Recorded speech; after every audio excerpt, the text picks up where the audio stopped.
guys, welcome back to my channel. ఈ రోజు అయితే మనం రెస్టారెంట్ స్టైల్ కాజు చికెన్ కర్రీ ప్రిపేర్ చేస్తున్నాం. ఎలా చేస్తానో చూపిస్తారండి. ఆయిల్ వేసుకోవాలి. నూనె వేడైంది. ఫస్ట్ అయితే మనం బిర్యానీ లీవ్స్ వేసుకోవాలి. తర్వాత ఆనియన్, పచ్చిమిరపకాయలు, తర్వాత సాల్ట్ వేస్తే ఆనియన్స్ కొంచెం తొందరగా మగ్గుతాయి అంట. అల్లం పేస్ట్ వేస్తున్నా.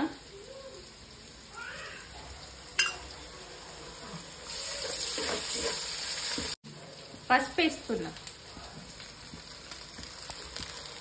చికెన్ వేస్తున్నా.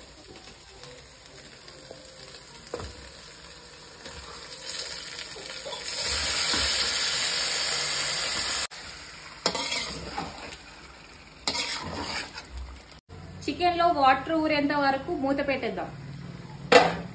ఇప్పుడు కారం వేసుకుందాం చికెన్ లో.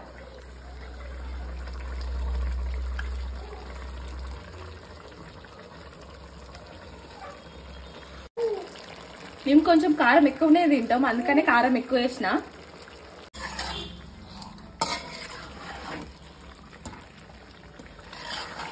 ఇప్పుడు మూత పెట్టేద్దాం. నూనె అయితే పైకి వచ్చేసింది.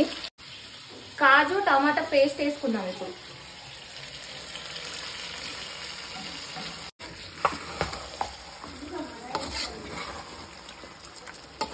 గరం మసాలా వేస్తున్నా. ఇది ఇంట్లోనే ప్రిపేర్ చేసుకున్న గరం మసాలా. కాజు వేస్తున్నా.